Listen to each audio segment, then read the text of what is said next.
Cross Baptist CSI church ആലുവയിലെ സഭാംഗമാണ്. Journey through the സാംസിന്റെ 33-ാം ദിവസത്തിലേക്ക് ഏവർക്കും സ്വാഗതം. ഇന്ന് നമ്മൾ ചിന്തിക്കുന്ന വേദഭാഗം സങ്കീർത്തനം 22-ന്റെ 22 മുതൽ 31 വരെയുള്ള വാക്യങ്ങളാണ്. ഉഷസിൻ മാൻപേട എന്ന രാഗത്തിൽ രചിച്ച് അർത്ഥസമ്പുഷ്ടമായ ഒരു സങ്കീർത്തനമാണ് 22-ാം സങ്കീർത്തനം. പീഡനങ്ങളുടെ നടുവിലൂടെ ക്രൂശിനെ പുൽകുന്ന കർത്താവിനെയാണ് 22-ാം സങ്കീർത്തനം വരച്ചു കാണിക്കുന്നത്.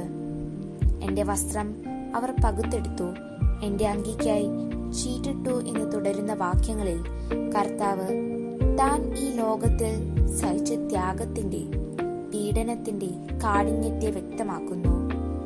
എന്നാൽ 22-ാം വാക്യം മുതൽ സങ്കീർത്തനം മറ്റൊരു തലത്തിലേക്ക് പ്രവേശിക്കുന്നു.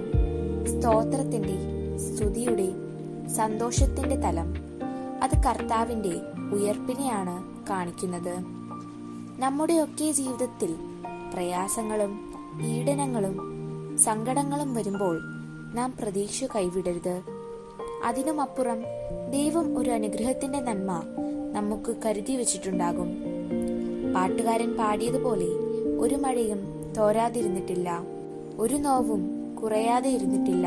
ഏത് തിരമാലകൾ അടിച്ച് ഉയർന്നാലും അതിനപ്പുറം ശാന്തതയുടെ ഒരു തീരം ദൈവം നമുക്കായി കാത്തുവെക്കും.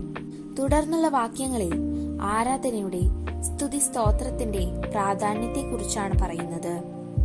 യെശയ്യാ പ്രവാചകന്റെ പുസ്തകം നമ്മോട് പറയുന്നുണ്ട്, കെരൂബുകളും സാറാഫുകളും ദൈവത്തെ സദാസമയം ആരാധിക്കുകയാണെന്ന്. അവൻ ആരാധനകളിന്മേൽ, സ്തുതി സ്തോത്രങ്ങളിന്മേൽ വസിക്കുന്നവനാണ്. അവൻ തന്റെ മഹത്വവും ആരാധനയും മറ്റാർക്കും വിട്ടുകൊടുക്കില്ല എന്ന് വചനം പറയുന്നു. അതുകൊണ്ട് സങ്കീർത്തനക്കാരൻ പറയുന്നു, മഹത്വവും ഭയങ്കരവുമായ ദൈവത്തെ നാം ഭയപ്പെടുകയും അവൻ ചെയ്ത നന്മകളെ ഓർത്ത് അവനെ സ്തുതിക്കുകയും വേണം.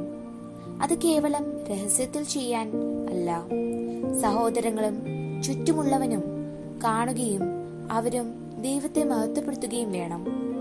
എന്നാൽ ആ ദൈവം കഠിന ഹൃദയം ഉള്ളവനല്ല.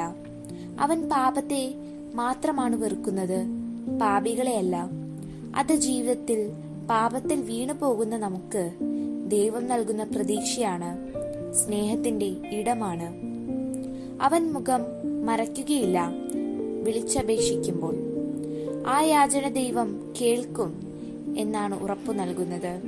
ഭൂമിയുടെ അർദികളെയൊക്കെ യഹോവയിങ്കലേക്ക് വരികയും സകല വംശങ്ങളും അവനെ നമസ്കരിക്കുകയും ഭൂമിയിൽ ദൈവത്തിന്റെ രാജ്യം സ്ഥാപിതമാവുകയും ചെയ്യുന്ന അന്ത്യനാളുകളെ കുറിച്ചുള്ള ശുഭപ്രതീക്ഷ കൂടി നൽകിയാണ് ഈ സങ്കീർത്തനം അവസാനിക്കുന്നത്.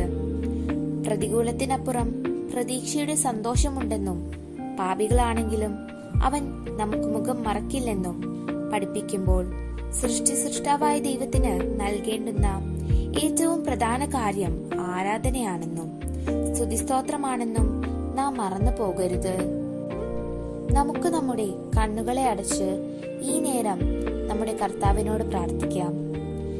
സൃഷ്ടാവായ അങ്ങ് വാഗ്ദാനം ചെയ്തതുപോലെ ഞങ്ങളുടെ പ്രയാസങ്ങളിലും പീഡകളിലും ഞങ്ങളുടെ അണയാത്ത പ്രതീക്ഷയായി ഇന്നും ഞങ്ങളെ അങ്ങയുടെ കരങ്ങളിൽ കാക്കണമേ. അങ്ങ് നൽകിയ നന്മകളെ ഓർത്ത് എന്നും അങ്ങയെ ആരാധിക്കുവാനും ദൈവവിശ്വാസത്തിന്റെയും അനുഗ്രഹത്തിന്റെയും ജീവിക്കുന്ന പ്രതീകമായി എന്നും ഞങ്ങളുടെ ചുറ്റുമുള്ളവരെ അങ്ങയിലേക്ക് കൊണ്ടുവരുവാനും ഞങ്ങൾക്ക് സാധിക്കണമേ.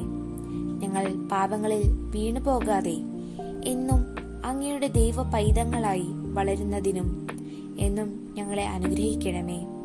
അങ്ങയെ ആരാധിക്കുവാനും അങ്ങയുടെ നാമം വാഴ്ത്തി പുകഴ്ത്തുവാനും ഞങ്ങളെ പ്രാപ്തരാക്കണമേ. സർവവും ദൈവനാമ മഹത്വത്തിൽ തന്നെ. ആമേൻ.